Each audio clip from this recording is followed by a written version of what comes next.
What's up, everybody? Welcome to the Cheese Talk podcast. I'm joined today. Well, I'm your host, Brian. I'm sorry. I'm joined today by Lindsey in Oklahoma. That is her Twitter X hashtag or user tag. Huge Packer fan, huge Oklahoma Sooner fan, and a huge diving fan. Absolutely. How's it going? Pretty good today. How about you? I'm doing pretty good. A Yeah. little windy up here, windy down there. Very windy down here. We were having 70-mile-an-hour winds all day yesterday, and so lots of wildfires, lots of trees down, fences down all over town. So I think we're all Yeah. trying to do some repairs today. Yeah. And you said your husband's out fixing the fence while you're Yes, he's out talking fixing the fence sports. while my dog watches from inside and goes berserk. So Suppose your dog probably wants to go out there and grab some of the fence and take off with it. absolutely. And a bunch of the branches that are down, he loves to move them around the yard. So Yeah, right. yeah. um, First, I want to start with how do you think the Packers did last year? I mean, I know we lost obviously in the playoffs, but what's your overall, I guess, thought on how the Packers did last year? Yeah, I think it was kind of a hard season to judge because we were a little bit injury plagued last year, especially with, Jordan Love getting hurt in the first game. And I think he kind of battled that all season, probably to more of an extent than they were really publicizing. So I think it's hard to kind of get an accurate gauge on the offense. Obviously, we had dealt with some receiver injuries and everything as well. But for me, the shining spot of last year was really our defense. I really, really enjoyed watching Xavier McKinney play for Green Bay. I think he was such a game changer, such a difference maker with all those interceptions. And I can't wait to see what they do this year. Yeah. Now, for couple first few days of free agency this year, I was sitting there like, do something, do something. But our defense really wasn't that broken. We have Mhm. the right tools. We just got to learn how to get them to go after the quarterback. And everyone was like, "Oh, we should trade Job," which we still might do closer to the draft. But I was thinking if he comes back like 100%, and we can like benefit off of him being 100%. I Mhm. mean, why not try to keep him around as long as you can if he's playing at 100% and draft defense in the draft? But I'm not against keeping Jair. What about you? Oh no, me either, not at all. I mean, I think he's a difference maker in terms of players, and obviously we want to see him out there for more games than we have been seeing him play. If he can stay healthy, like I said, I think he is that game changer, and especially with some of the additions that we've made already. Particularly one at defense who seems like he can play almost anywhere. I think it'd be great to have those two guys back there together and see what they could do. So I'm also in the camp where I hope that things turn around for John and we get to keep him and get to see the full extent of what he's capable of, and hopefully he gets that big extension. Yeah, because I mean he's still young. He still has, if he's healthy, he still has a lot of good years ahead of him. Yeah, And yeah, that, I don't want to see any other team get him. I mean, we want to be the beneficiaries of that talent, so I'm hoping they can make him happy and reach a deal and get him to stay. right, and even like if we do say he's still in a contract this year, so I don't think Mhm. that'll be an issue. But if we are able to if we do keep him, and he comes back healthy for this upcoming season, Mhm. and teams don't throw at him, the more reps on the opposite side of the field will get the other cornerbacks Mhm. more play and get them better. So I think it's a win-win if you think about it. Yeah, for sure. I mean, I think there's a lot of like collaboration that can be done on that side of the ball, and I think that he, obviously has a lot of talent that I think younger players could learn from. Just he, needs to stay healthy and be able to be out there for us. Right. What do you think about AJ Dillon going to the Eagles?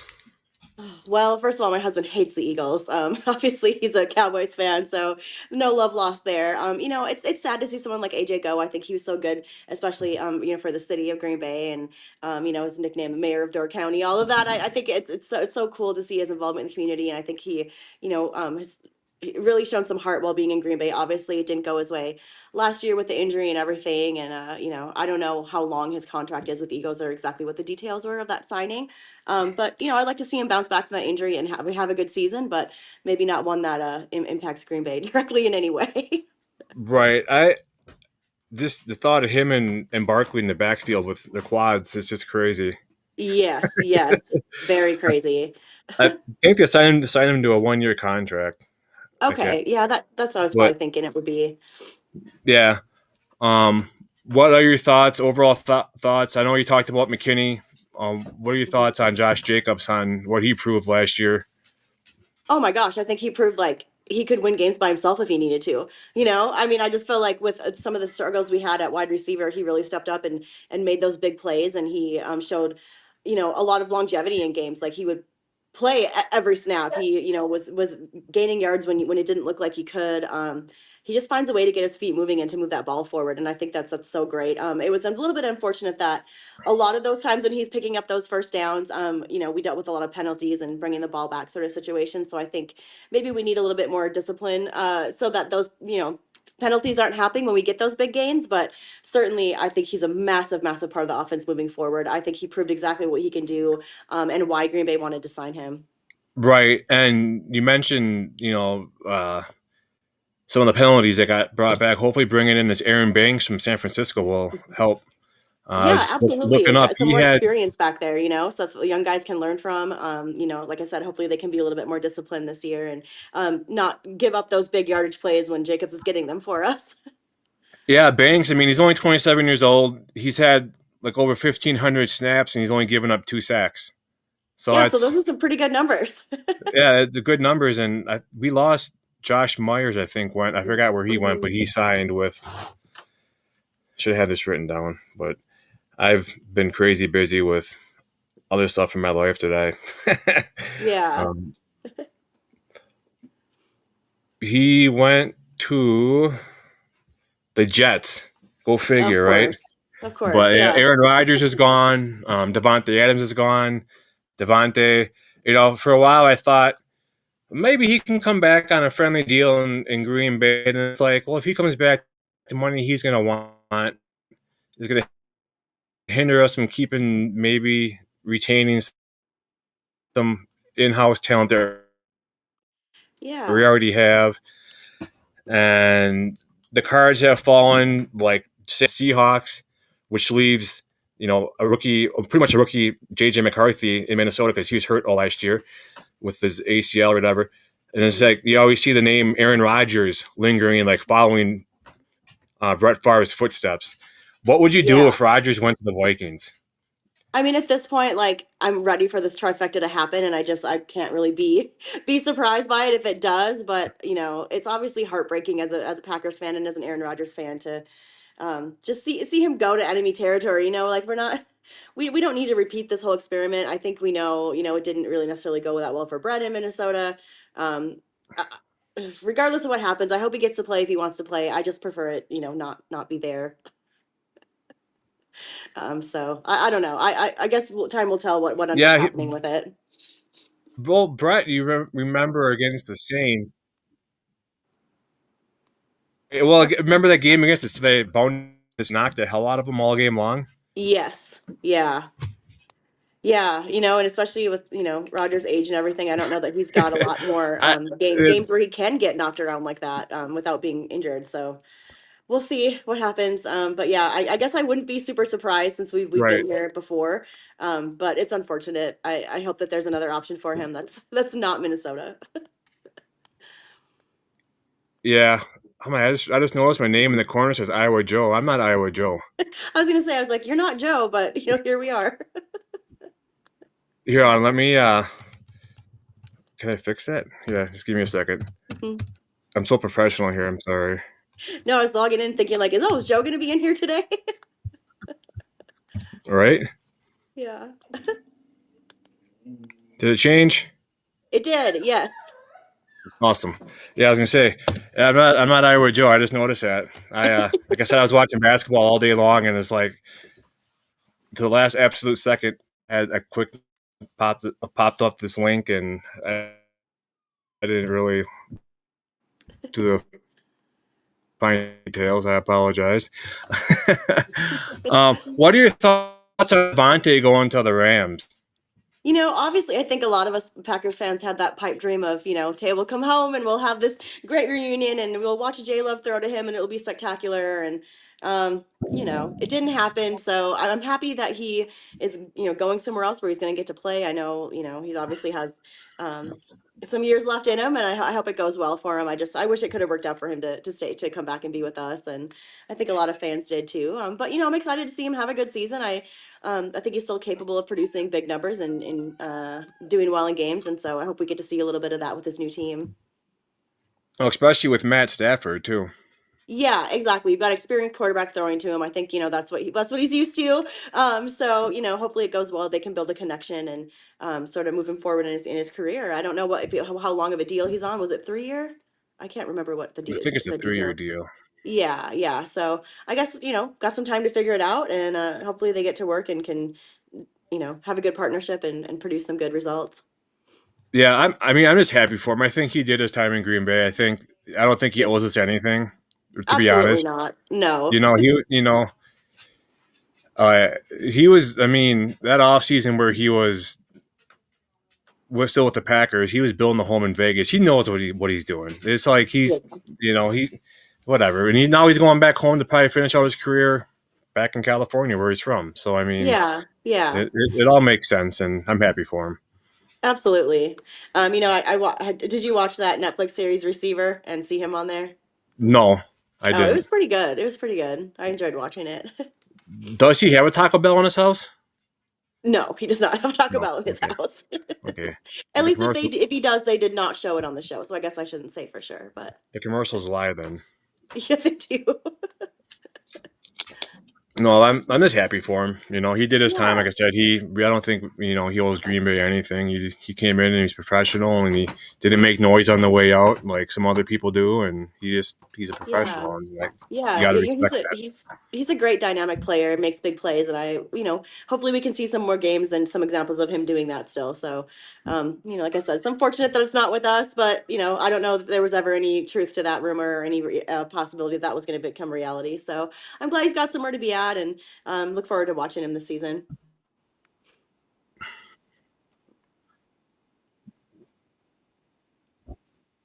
Oh, I lost your Right. sound. Sure. Sorry. What? Maybe there might be a delay. Oh, maybe. Okay. Better. Yes, it's better. Okay. So you mentioned last year the defense. Really stuck out for you. What Hmm. what parts of the defense do you think need improvement this year compared to last year? Well, like you said, I think it'd be great to see our defense go at the quarterback some more. I think that's an area where we can develop and hopefully some more experience and some more another year of age with our guys and having a good leader and somebody like McKinney and all that can produce a little bit more of that. I'd like to see them go after the quarterback a little bit more. I think get some more sacks in games. What are your thoughts on Adrian Cooper? How he performed last year? Oh my gosh, it was just like the beginning of the season, I think I didn't really know what to expect. Of course, he was a great player in college, and so you have high hopes for him. But it just seemed like throughout the season, like he just continued to progress and build and get better and better. And so if we can start out this season where we ended last, like I think we're in a great place with him. I think him and Evan Williams both showed that they can be really big bright spots for this team on defense. Right. A big guy that I kind of hoped for more production out of was Luke Van Ness. What were your thoughts? Yeah, yeah. It was interesting because I felt like I didn't really see him out there all that much until maybe like and then toward end of season. It was like the second half of the season I started seeing him a little bit more. I don't know if there was an injury or something he was dealing with. But man, what team are we playing where it must have been Tennessee where he laid out Levis like how many times? I mean, it was Right. cool to see. So, he's got that capability, but I would like to see him be a little bit more consistent. And so hopefully he can prove that this year, just by, even being out there a little bit more and giving him some more chances. Right. Another reason why I want to see Alexander back is I don't want to see Nixon keep on getting burned. I mean, Nixon, he wasn't always getting burned, but when he was, it was huge. You Yeah, know. yeah, yeah. I like that he can play on both sides of the ball. I mean, especially in terms of like special teams and returning and all that. Really dynamic as well. He's obviously very fast, and that bodes well for us. But yeah, certainly having Job back there, I think, is kind of what we all want to see. As long as he's able to be out there.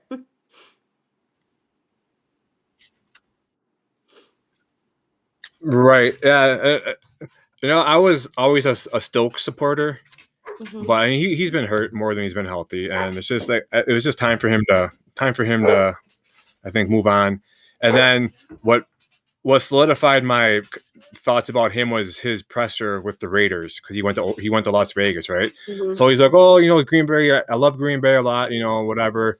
But he's like, but they're past 10 o'clock. There are no restaurants that were open, and it's like, dude, I'm thinking, how can I Eat make this earlier. funny? I I was don't. I like, well, mean,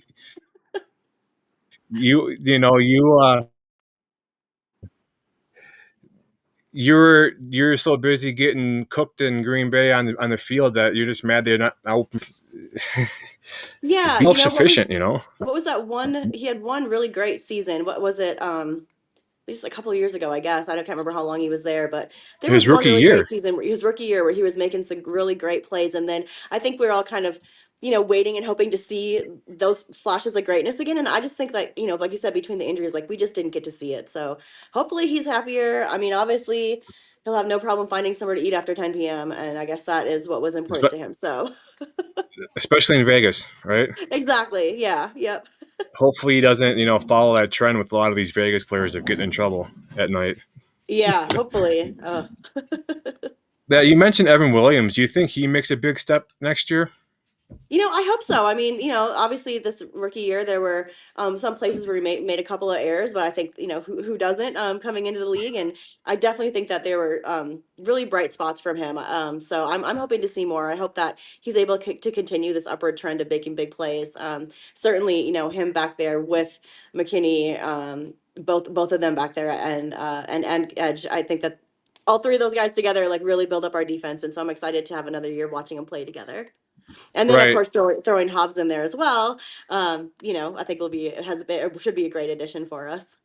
right. And I think if, like I said, if we do keep Jair, hopefully by the quarterback avoiding throwing to him, he'll throw to Hobbs' side, which will make Hobbs better. So it just hopefully it all works out. Then you got McKinney, the Hmm. back half of the field protecting, the over, and Yeah. maybe we'll have Nixon running around in there somewhere. But I think we need to have more like exotic blitzes. Like blitz are fast guys. Like Hmm. like last year McKinney had a couple of sacks, Nixon had a couple of sacks. Um, you just gotta be creative. If you guys on the line, if your front seven aren't getting to the quarterback, you need to make adjustments to Hmm. get someone to the quarterback because a receiver is going to outrun a cornerback in a 10-second route. I mean, it's just they shouldn't be chasing a receiver for 10 seconds. There's no way. You Right. know, they're Yeah. always Yeah. going Put to that win. pressure on the quarterback. Don't give him the time to throw it. Could you imagine trying to chase around Justin Jefferson for 10 seconds? No, you'd be exhausted. you Right? know? Yeah, this is crazy. But one guy I am excited that they were able to keep was Isaiah McDuffie. Yeah, yeah, yeah. I'm glad that they are able to keep him as well. I think we heard his name called a lot during games last year for making plays and get some more development from him and everything too. I think he's on his way to having a great career. Yeah, I hope Kenny Clark has a rebound year this year because he wasn't as effective as he has been in the past for us. Yeah, maybe with some more, more and different dynamic players around him, maybe that will kind of boost him up a little bit and we'll see some bigger plays. Right. And another guy that was doing really good before he got hurt last year was Devontae Wyatt on the line. Yeah, yeah, yeah. I don't know where he is with his injury status and all that, but hopefully on his way to full recovery and ready to go for the start of the season, and we can see more of him. That and Quay Walker. He was Yeah, kind of he yeah. was kind of off and on last year, so I don't know. He Hopefully he was. has He had a some good games year. where he was real hot, and then some where he just didn't do much at all. And I think he's got the capability to go big every game, and I'd like to see more of it. Right. Yeah, that you get some of those guys clicking, give them a couple. I'm excited to see what happens this next year. Um, with the draft being in Green Bay, do you have any family that's going to be going to the draft? Because you're from Minnesota, right? I'm from Minnesota. My sister and her family lived in Green Bay for like 10-ish years. Her husband's from Wisconsin. So, now none of my family lives there anymore. So I don't know that anybody I know will be going. It would be so cool to be able to go. Are you going to go? Um, I think so. I don't know how close I'm going to get to it, just Hmm. because big crowds of people. and I don't get along too well, Yeah, and yeah. it depends on how I'm feeling too. So Yeah, um, I think there's a lot of people kind of doubting like what, why is this going to be in Green Bay? What can the city of Green Bay really do to accommodate this big of a crowd and make it a good time for everyone? But I think people are going to be very surprised. I hope that some really cool things come out of it and that's a good time for everyone. well, if you block off, I mean, I don't know how familiar you are with like a whole with Green Bay, like Lombard. Once you like Ashland and Hmm. Highway 41, like run parallel, and in Hmm. between that, you have Lombardi and whatever is behind the stadium. Hmm. But if you block off a big square radius, like what they're showing, it's Hmm. feasible. I Yeah. mean, they're gonna have. It's kind of hard to describe. The pictures are online, but I think it's possible. I mean, I think Green Bay is going to surprise a lot of people. They're going to show up and be like, "Wow, Green Bay really isn't that big," but they have a Yeah. lot to offer, I think, and that's the cool part.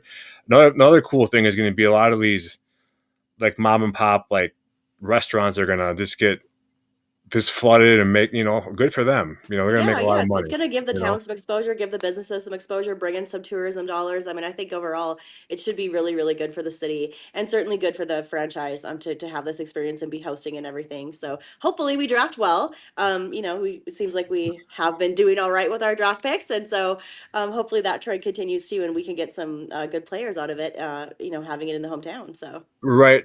I was watching this weekend is the girls' state high school basketball championship or different state whatever finals whatever it is, and they're having it at the Resch Center, which is right across the street from Lambeau. So at halftime of these games, they have Mark Murphy was on there, and they're talking about the draft and like what the economic impact it's going to have for Green Bay, Mhm. and he said that they estimate it's going to be like $94 million in revenue for Green Bay and the surrounding area, and they said Wow. to put that into perspective, each home game for the Packers is like 14 to 15 million. So it's Wow. like Yeah. 6 home games. Hmm. So that's crazy just to think about, Yeah. you know, um, the kind of impact it's going to have for the surrounding areas. I know there's like 5, 6, 7 people that I follow that were mutuals on Twitter that are going to be in Green Bay, that we all plan on meeting up at some point and just for half hour, whatever, just to say hey. And like I said, I'm not sure Yeah. how close I want to get to the action, just because like with my back and my shoulder, I just don't want to get too you Yeah, know not trying to get jostled around or anything. right. But I'll probably be in the area at some point. I think Iowa Joe's going to be up. I know Cool, that yeah. Aaron Davis, he's another Mhm. guy that actually had a pod with him last week, and he's going to be there. Chuck Metz is going to be up. Mick Stevenson, um, Mr. First Down, he's a Titans fan. He's going to be up Mhm. from Tennessee. I think Cool. he said, and I think his wife went to school with Taylor Swift. Oh I my think he said, gosh. yeah, at one. But yeah, there's Yeah. like I said, a handful of people that are going to be up here. I think it's going to be cool just to meet up with them just for a little bit and hang out and Yeah, show for them sure. Green I, Bay. I look forward to your pictures and your media that's gonna come out from that experience. So I'm sure you'll get Oh some good God, ones and I'm gonna share them photo with all dump. of us. So Right, it's gonna be crazy. But yeah. And just yeah, wild to think of like a huge event like that going down like just down the street. I mean, just right. it's right in the hometown. That's wild. Yeah, I mean, like I always say, I'm like a 10-minute drive. Going Hmm. over the speed limit to get to Lambeau. So it's I'll have my wife drop me off at the corner of Lombardi and Ashland, and I'll walk my way towards Lambeau and see how close I can Yeah. get before I get sick of people. Oh, it's so exciting. I'm so jealous I can't come, but that sounds exciting. Hopefully the weather will be nice. It's a ways out, and we've had days here. It's been highs have been like 68, 69, Okay. and then like today's like in the mid 40s. So I mean, Yeah. it's Well, bipolar right now in Wisconsin, but what else do you expect? It's Wisconsin. It's crazy. exactly. Exactly. Hopefully there's a little bit of a warming trend and everybody stays dry and all that. Right. Yeah. Hopefully, I have a plan. Hopefully, they have a plan if it rains out, because I mean they have a covered stage and everything, but it's just going to be the Hmm. people watching what's going on that are gonna um, be affected. Yeah. It'll So just be so fun you're a for the big city to Sooners do it fan, up big. right? You're a big Sooners fan, right? So is there any Yeah. exciting news going on in the Well, college sports landscape? as of now, SEC tournament's going on. Unfortunately, OU has been eliminated. from the tournament. We did beat two teams going in. We beat Texas and we beat Georgia, and we lost to Kentucky by 1 point. So many of our losses this year have been, by 5 points or less. It's just been heartbreaking. We could have a totally different record than we do have. I think we've won 20 games. And with our head coach is Porter Moser, and he came from Loyola.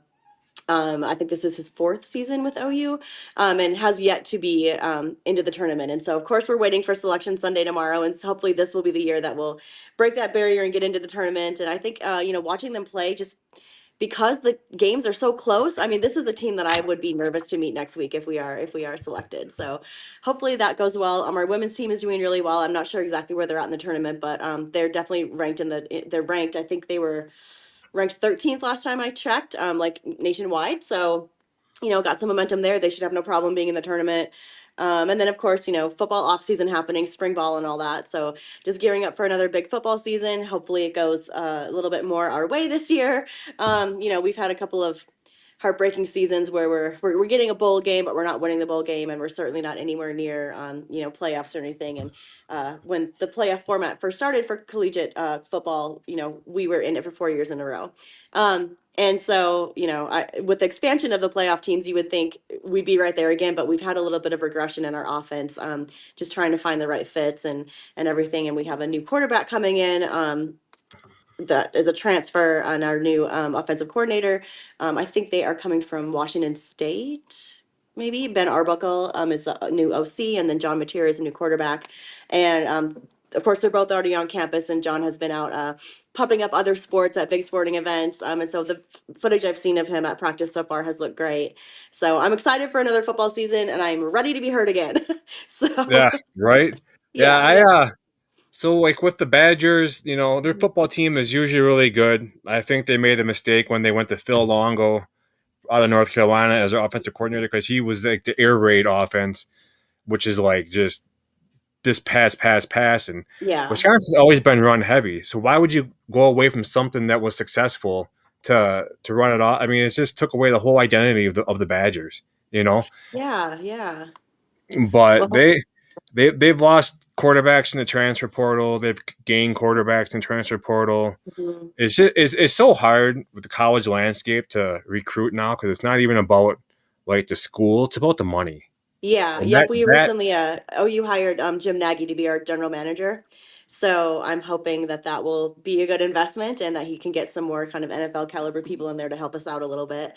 That was a kind of a big splash, big hire for us at general manager. So I'm excited to see where that goes too.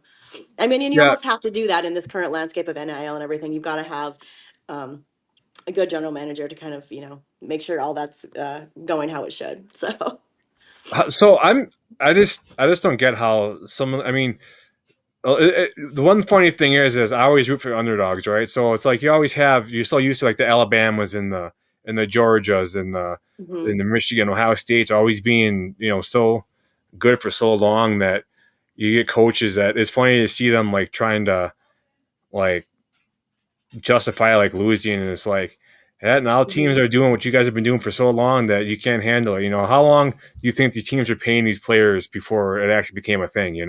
Right, right. Yeah. I mean, I'm certain that there are violations up and down the board. But there's really no way to tell. It's not like all these teams are going to self-report. So, at least now with NIL, you're not breaking any rules. So I guess that's a good thing. But I think it has definitely changed the landscape of college football, and the way that commitment works, the way that signings work. A commitment really doesn't mean much, I think, these days, because if you're not happy, you can just get paid to go somewhere else the next season. And so I think like the longevity of players is something that we're seeing a little bit of a decline in. But good programs will always pull good players, and so hopefully that can continue. And that's the same thing like at Wisconsin basketball. So Hmm. like they were they were picked to finish 12th in the Big Ten this year. Well, that's considering the Big Ten added all the teams from the Hmm. West Coast, from the Pac-10, like Yeah. Oregon, Washington, or Oregon, UCLA, USC, whoever else, and they lost. They lost AJ Storr to Kansas. He was their best player last year, and Hmm. there was rumor that he they were offering him like $1 million, so he left. Chucky Hepburn left. He was one of the top defensive players, and no one gave him a chance. Well, here they are. They knocked off Michigan State today in the Big Ten tournament. You know, Yeah, you just never it's know. You it, know? I mean, yeah, it might come on the money, but I look at it as you got to look at the program as a whole. Like, what does this program produce? What kind of players does this coach produce? Everyone's always like Greg Gard. They've always, you got the fair weather fans that, oh, when he's doing good, he's the greatest coach. But when he has maybe a bad game, I'll fire him, fire him, fire him, get rid of it. The whole. It's just like, Yes, give him a there is just chance. no forgiveness anymore in college sport. They've been calling for our coaches' heads for years. I mean, it's just because we're not winning a national championship every year. Well, I mean, that's really hard to do. It's only one team that can win every year, right? Like, so I just think fans are so fickle. They really get disappointed so easily, and of course, calling for everyone's heads after a loss is pretty common. But I'm happy to see some of the administrators just sort of sticking with these people that they feel are good, and fans could be a little bit more forgiving. Right, and even so, like Luke, you mentioned Fickle, so the Badgers coach Luke Fickle popped into my head, and I mean, he's in like he's going into his third year, I think, and like everyone's like trying to give up on him. It's like he doesn't even have a full cycle of recruits that he recruited coming Exactly. in, and he came in when the NIL it was like a mess, and it's like you got to try to. It people think it's so easy, but yet here they are, trying to justify like their ideas on what he should be doing, and like this off season they gave him an extension. Well, he hasn't proven anything. Well, it's like it's he has a great football mind. He came from Ohio State when they were in their heyday. He was. Yeah, yeah. You got to give him a chance. You got to give him more than 3 4 years. Right. It's These things that need repair, like it does not happen overnight. I mean, fans often think that, oh, new coach is going to come in, bring everyone in, we'll just fix it immediately. Well, you have to develop chemistry. You have to get your own guys in there, like you said. Unless you've been through a whole 4 year cycle, like that is not. Those are not the players that you signed. So give it time, let it work itself out. I absolutely understand extending for a fourth season, maybe longer, and just kind of see what it looks like moving forward when he does have his own guys in there, and see what they can do together. So we're kind of in a similar situation with our head coach, with Brent Venables. I mean, he obviously is a great defensive mind. He'll be calling the defense again this year. We did not hire a defensive coordinator. So he's got to put a lot of trust in his support staff and all that. But we've had 3 seasons now with him. And a lot of the fans are upset because, like I said, we're not getting to the playoff. We're not winning the national championship. And OU is a blue blood program, and we're supposed to be doing that. But you have to give somebody time, especially when you're turning over rosters every year. You get people going to the portal, you get people going to the NFL. Like, you have to rebuild it every year almost. I mean, yes, you have your centralized, like, core staple players that you want to build around, but you've got to keep those guys happy too. You've got to make sure that they stay healthy. I mean, there's so much that goes into it. And fans are so quick to turn on people. It just kind of makes me sad sometimes. yeah. You mentioned the NIL. It's crazy. So last year Wisconsin had a freshman corner Xavier Lucas, who was like probably one of their best young talent on defense they had. He had a great year.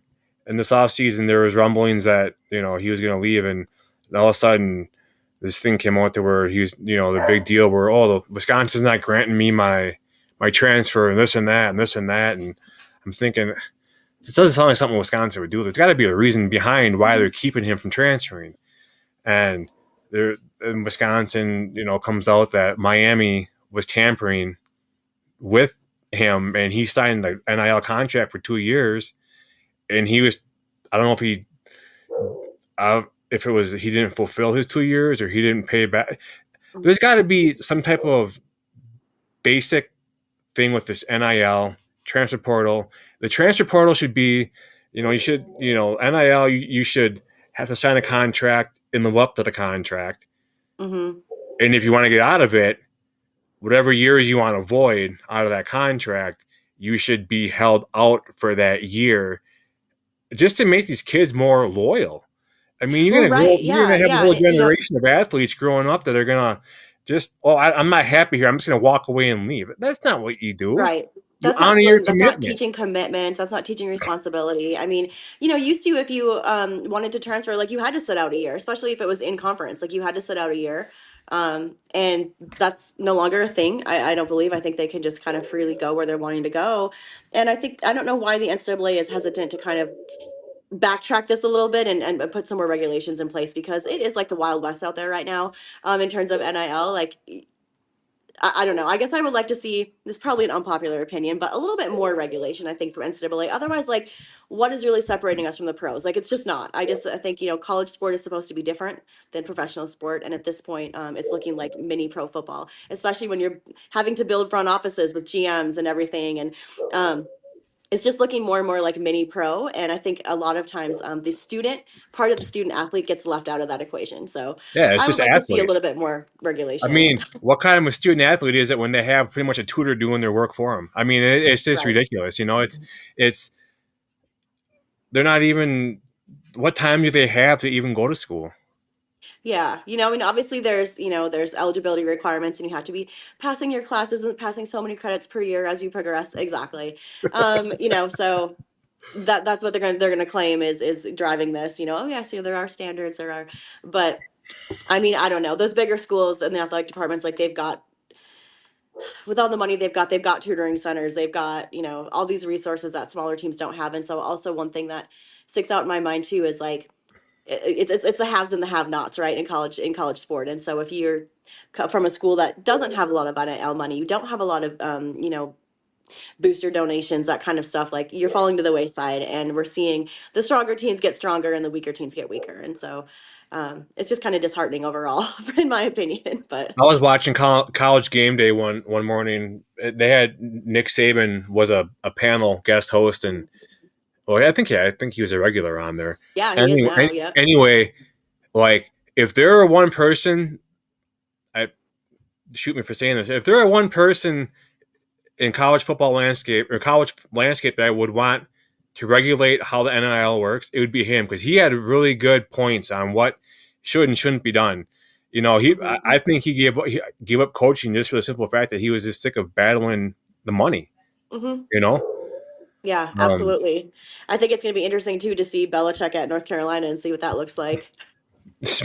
you bring up a good point. Belichick in North Carolina. I don't know if it's true or not, but I saw an article like he he made sure that they CC'd in his girlfriend I saw to, that and I'm like, is that real? Because that's real weird if it if to it manage is. its social media Well, stuff. yeah, like is she an employee of the athletic department? Is she getting paid for this too? Like, what are we doing here? Right? That's crazy. But yeah, I just think there's got to be rules and regulations for the for the portal and for the NIL. I think like for all Division One football teams, basketball teams, there's got to be some type of salary cap. There's got to be some type of limit to where they can't one player can't make more than the other. They've got to be like an equal. Yeah. It's Yeah, just yeah, and I think it came from a place of like, okay, we're having violations of, people getting paid when they're not supposed to get paid. So okay, we're gonna lift everything and NCAA just go wild, do whatever, and I think we kind of need to scale it back a little bit so that there is some equity and some fairness in here, and um, just it isn't the bigger teams eating the smaller teams. right, and that's why, like I said, I always root for the underdogs, just because I'm so sick of seeing, you know, Godzilla always winning, or Yeah. not Goliath always winning and knocking down the smaller teams. So that's why March Madness is so fun in basketball, because you see all these like upsets and the conference tournaments and the buzzer beaters and Hmm. all that. And it's always funny. I always, you know, it's just so funny to see like people always knocking Wisconsin and other teams, and they always come up to show, put their foot in their mouth, Hmm. Yeah, I'm interested to see like how far Wisconsin can go and what kind of what they can do. Like you were talking a little bit before the show about their play today and everything. So hopefully it goes well for them. I'd like to see him go pretty far. Yeah, a lot like today's game. It came down to like the last 2 minutes of the game, and they were able to come out on top. It was Izzo's a really good coach at Michigan State, and he just looked like he was just dumbfounded on towards the end of the game, like he didn't know what to do. And like everyone always discredits Greg Gard, but his track record, I mean, it speaks for himself. Mhm. You know, so it's after losing, a couple years ago, we lost Johnny Davis to the draft. I mean, like I said, we lost Chucky Hepburn, we lost AJ Mhm. Storr, a couple other guys transferred, and we got a couple other guys in. One of the guys this today that had a big game was a former walk on.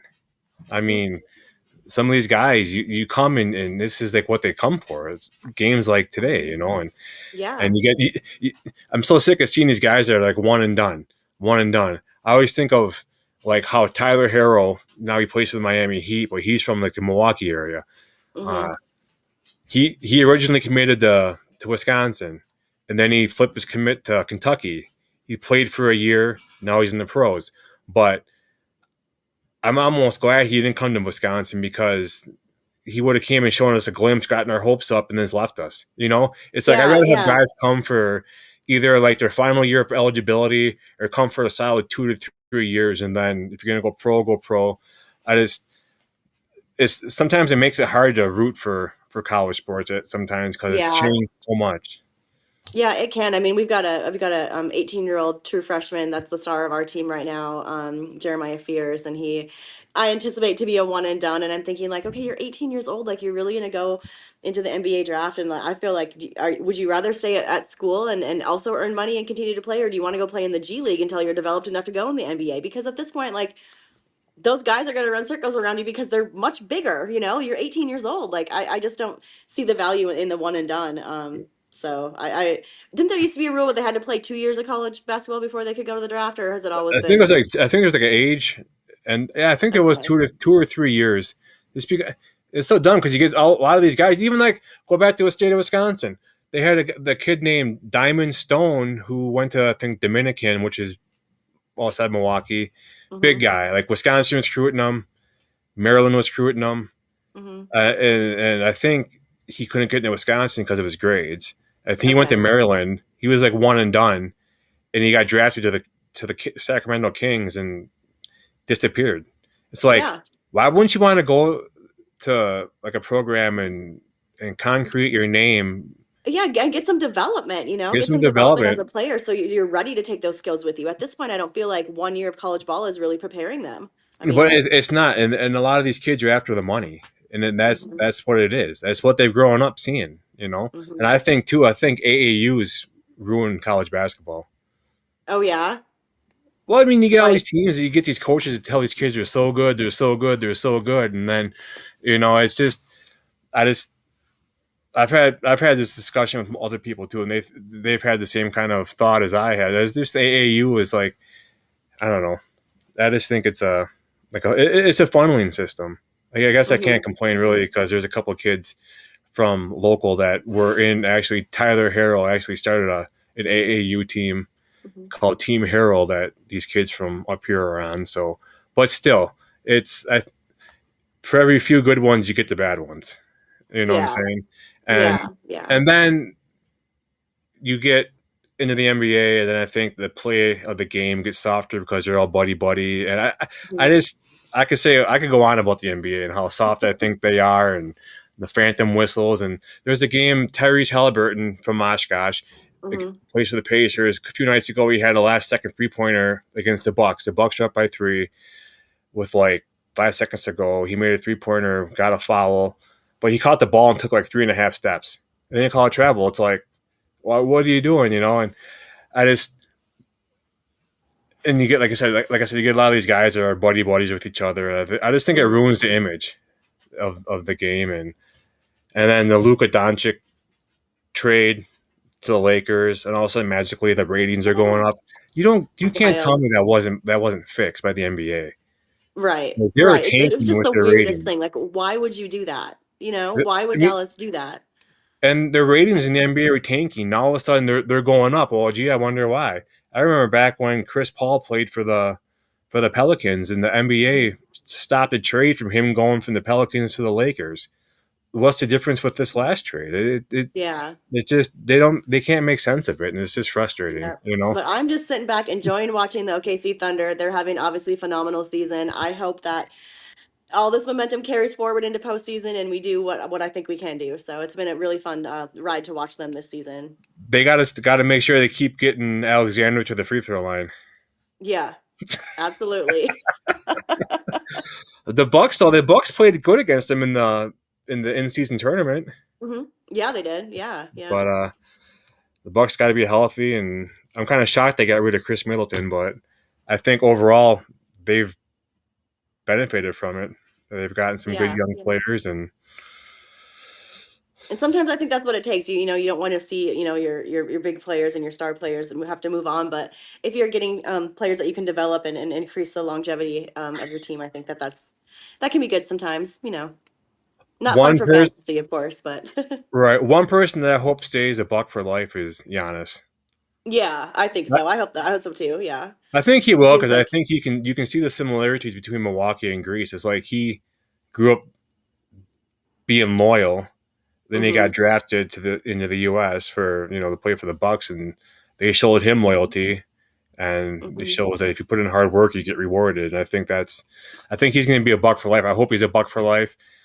If not, I hope they get a hell of a trade for him. Yeah, feel the same way about SGA. I hope we get to keep him for the rest of his career. But yeah, Giannis, I think obviously is a big draw for Bucks fans, and like you said, it seems like there's the loyalty kind of going both ways, and so I think that's what again creates longevity in a career with a particular franchise is treat him right. So it seems like they have been, and he seems very happy there. So it's gone well for him so far, obviously. Right. Um. Is there? So last time we talked to you, what were you doing with diving again? You were. Yeah. So I coached NCAA diving at Division two level for 15 seasons. I was coaching for Oklahoma Baptist University at the close of the 2021 season, and our program was cut along with seven other sports at the school that year. Call it a casualty of COVID or whatever of the NIL era, I guess. But our program was cut, and so kind of a way that I stay connected with the sport is that I'm asked to come and be an officiant for the NCAA championships each season. And so I just came back from Indy earlier this week where they're holding championships, and I think well, on Tuesday I scored 540 dives. So that was wild. That's a lot of diving. There were 45 men and 36 women. And so yeah, I'm grateful to be able to be included every year in that, and it really helps me to stay connected to the sport and former colleagues and everything by participating that way. And I'll tell you, it is a lot less stressful to be there as an official than it is to be there as a coach. So now it's just kind of fun time for me to go and do that, and it's something I really enjoy doing. Do you run into people that you've met in the past at Oh these yeah, competitions? yeah. Yeah. Yep. Ironically, so obviously I'm from Minnesota, as you know. And so this particular meet, there were 14 officials, and I think seven of them were either from or had ties to Minnesota. So that was wild. Like Yeah. over half of us were, Minnesota people. And so of course, we all run in the same circles. We know the athletes, we know each other as coaches and as officials. And so it is really fun to reconnect with them every year and to be part of that. So yeah, it's a good time. Obviously, that's a paid gig, right? You get paid like per diem, and you get hotel and all that. Oh That's yeah, yep, awesome. yep. Per diem, get paid. Of course, you gotta go through all the background checks and everything like that, just like you do for coaching and everything. So, I'm really fortunate to still be a part of it and to have this avenue to still be a part of the sport I love. Yeah, I had to do background checks for coaching here at youth basketball. Yeah, yep. Like, oh my god, how far are they going back? Just kidding. I'm not a bad person. I've turned my life around. I promise. Yeah, yeah. Well, you had some interesting. Didn't you have some success with your coaching this season? And particularly, don't you have certain coaches, kids, players on your team? Well, that was a few years ago. I had LaFleur's kid on my team, but Yeah. this year, no, we won more than we lost. Okay, there you go. That's a plus. I had a good Yeah. time. A great group of kids. Always fun to be around. Um, they I don't know. They seem to enjoy it, so that's all I can.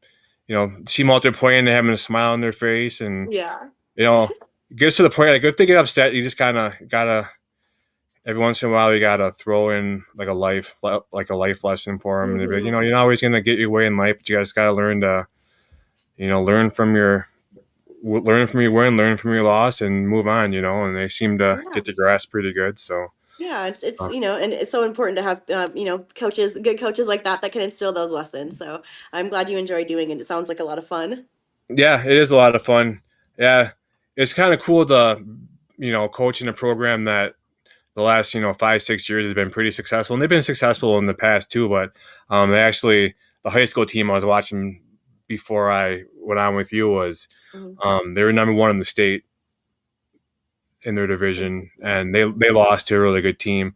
But Mhm. before today's loss, the only other loss they had was against a team that had there's a kid on Duke this year, uh, Mhm. Con Knipple. He's like Oh. a phenom. He's like Mhm. they lost to that team last year to go to state, and then he graduated and went to Duke. But I think he has like three brothers and a cousin on this team, Of and they're just course. so good. But no, they Yeah, lost to this other team from out of Oshkosh North today. That was really they just had a good game, but yeah, it's just fun to you know socialize with some of these coaches and meet new people and mhm, have yeah. connections up here that are cool. So Absolutely, and I'm sure it means so much to the kids that are taking part in it too. So yeah, they have like things where they'd have like youth basketball night where they like so it's like second grade through eighth grade youth mhm. basketball and the pier is huge. The booster club is huge. They always put on these different things for the kids and like they give them like chances to like pick a game to like come out at halftime and like scrimmage against a different you pick two grade like teams and they Yeah. scrimmage for like 5 6 minutes and you got kids running around on Oh, both that's so halves of the cool. court and then they have like kids come up and they line the whole outside of the outline of the court and they teams come out and they give the kids fives and it's just to do a lot. I mean it's cool to Yeah. see how the community involves the youth programs because that's the youth is what's the future. So I mean it's cool, Mhm. Yeah, and then those are experiences that those kids are going to remember. I mean, to be down on the floor in that big arena and to be part of it and be part of all the excitement, like that's they're going to remember and hopefully help push them forward in the sport so they're seeing what's possible. So that's Yeah, really cool. it's like cool. It's like I root for Wisconsin, but I also root for Marquette because I talk about being like in youth basketball and stuff. I remember being in youth basketball, and I can't remember if it was like JV or not JV. What am I trying to think? Like middle school, fifth grade, sixth grade, Mhm. seventh grade, whatever it was. And Shaka Smart, who was the coach of Marquette, was played basketball at the school I went to. Oh So I wow. remember going to like games, watching him play, and Yeah. then seeing his success at Marquette has been awesome. Just to know there's a lot of backstory on like what he went through to get where he's at and what he's been through when he was young, and so it's kind of cool to have those small town connections. Coming from a town of Yes. like I can't think of the time it was like what 10,000 people, 8,000 people. It's Mhm. huge now, but yeah, just it's always like I said, I always root for the underdog, Yeah, always I love a good success story filled with resiliency. I love that. So totally understand. for sure. What are you expecting the Packers to do in the draft? I don't know. I think, I think you're right in your thought that about drafting defensive players. So I think, that's kind of what we're going to be eyeing. Um, Other than that, maybe some more OL, I guess. I know everybody is always focused on the receivers. I don't think we need to draft any more of them. I think we're probably okay with where we are right now. But yeah, I would expect them to focus more heavily on defense this year. Yeah, so I think we're good with the receivers.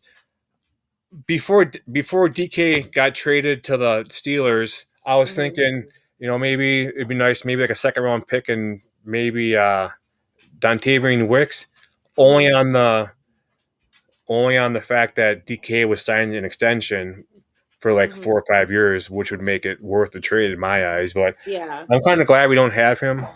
It'd be nice, but we got to have money. I mean, I know we're getting more salary cap this year, and it'd be nice to have money to spread throughout our team, and maybe go out and we could do like a mid-season trade, Yeah. possibly. Maybe that's what they're thinking. Yeah, maybe. I mean, I guess I've learned to sort of trust the process and what they're doing in Green Bay right now. I feel like what they're building is really good, and I obviously our guys are young, but I feel like each year that we go forward, it's progressing a little bit, and I am excited to see what the future holds for us. But yeah, I do think that their main focus will be on the defensive side of the ball in the draft. So maybe some Yeah, more I don't know, edge men or something. We'll get some see. edge rushers, and that way, Yeah. get some edge rushers and get a rotation, get a good, decent, healthy rotation of guys that want Mhm. to go out there and smack the quarterback. Yeah, You yeah, know, build some depth at those positions for sure in case we deal with any injury or anything. I think that'd be a good thing to do. So get get them some developed guys on and the line yeah. that create a double team, and that way you can Mhm. free up your linebackers to get to the quarterback. Yeah. Yeah, that's like I said, I would like to see more slacks, and I think that's the way you do it. So Right? Yeah, I think I just maybe if we do draft a receiver, I want to draft like a gadget receiver, like a fast one, like a mhm. Jaden Reed type Mhm. receiver. Yeah, You know, yeah, yeah. hopefully faster, maybe that'd be awesome. Yeah, maybe, I think, he had a little bit of a I don't want to say like slump this year because he's so good, but I think there were a few games where he didn't quite do as well as he could have, and so I'm hoping that some more development from him too, and we'll continue to see those big catches and those big plays. And hopefully the rest of our core can stay healthy. So Yeah, and I hope too, like within, I know obviously we're not in their shoes, but some of the play calling, like some of these tosses and double mhm. reverses and stuff, get away from that. Just run the damn ball and Yeah. and just I don't know. It's sometimes I think some of these play calling gets too predictable. You know. Yeah, I mean, you have Jacobs, he can run it. Let him do it, let him do it, and then surprise the other team with some throws here and there. But I think you're right. The gimmicky stuff just doesn't seem like it's really working. So, Yeah, for sure. But yeah, I think Nate Hobbs will make an impact, and I think Aaron Banks will make a huge impact on the line. I think what I've been reading is they're going to move because you lost Josh Myers. hmm I think we drafted a center last year. I can't yeah, I remember, think so. I think so. but they talked about moving Jenkins to center, hmm Elton Jenkins, which Yeah, I think wouldn't yeah. be a bad idea. Might as But well try it. right, and I agree with you as well as drafting offensive linemen because you never know when someone's going to get hurt. And the hmm Packers always have seen to have a knack of filling in and having people that fill in be successful. So I'm not hmm against them drafting because I trust their draft process, like you said. Yeah, yeah, yeah. But I think it'd be great to see some more depth at OL. So hopefully we can go get some good players there too. I don't know how many picks do we have this year. I don't even know. Hold on, hold on. Station timeout. Hold on.